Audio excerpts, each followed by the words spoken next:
My name is Tanya Kane, and I'm doing my Bible reading speech for public speaking. Today I'm reading from 1 Kings chapter 17, verse 1. This is a Bible story that sticks out in my mind, and I chose to read this one for this project. Now Elijah, who was from Tishbe in Gilead, told King Ahab, "As surely as the Lord God of Israel lives, the God I serve, there will be no dew or rain during the next few years until I give the word." Then the Lord said to Elijah, "Go to the east and hide by Keith Brook, near where it enters the Jordan River. Drink from the brook and eat what the ravens bring you, for I have commanded them to feed you." So Elijah did as the Lord told him, and he camped beside Kerith Brook, east of the Jordan. The ravens brought him bread and meat each morning and evening, and he drank from the brook. But after a while, the brook dried up, for there was no rainfall anywhere in the land. Then the Lord said to Elijah, "Go and live in the village of Zarephath, near the city of Sidon. I have instructed a widow there to feed you." So he went to Zarephath. As he arrived at the gates of the village, he saw a woman gathering sticks, and he asked her, "Would you please bring me a little water in a cup?" As she was going to get it, he called to her, "Bring me a bite of bread too."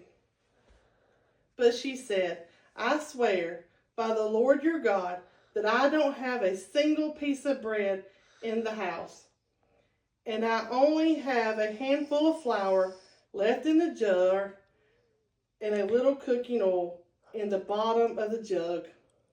I was just gathering a few sticks to cook the last meal, and then my son and I will die." But Elijah said to her, "Don't be afraid. Go ahead and do just what you said. But make a little bread for me first. Then use what's left to prepare a meal for yourself and your son. For this is what the Lord, the God of Israel, says. There will always be flour and olive oil left in your containers until the time when the Lord sends rain and the crops grow again." So she did as Elijah had said, and she and Elijah and her family continued to eat for many days. There was always enough flour and olive oil left in the containers, just as the Lord had promised through Elijah. Sometime later, the woman's son became sick. He grew worse and worse, and finally he died. Then she said to Elijah, "O man of God, what have you done to me? Have you come here to point out my sins and kill my son?" But Elijah replied, "Give me your son."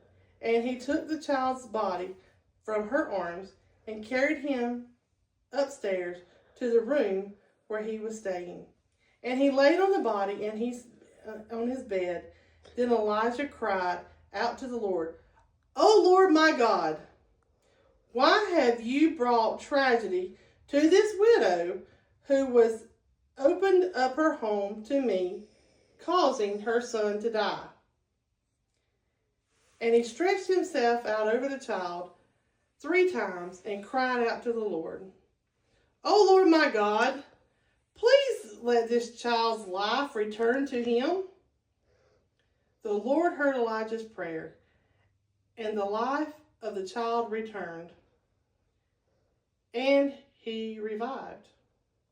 Then Elijah brought him down from the upper room and gave him to his mother. "Look," he said, "your son is alive."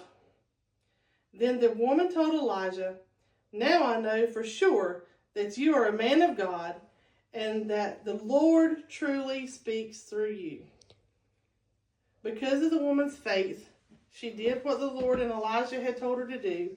So therefore, when she cried out to the Lord gave her son back through Elisha.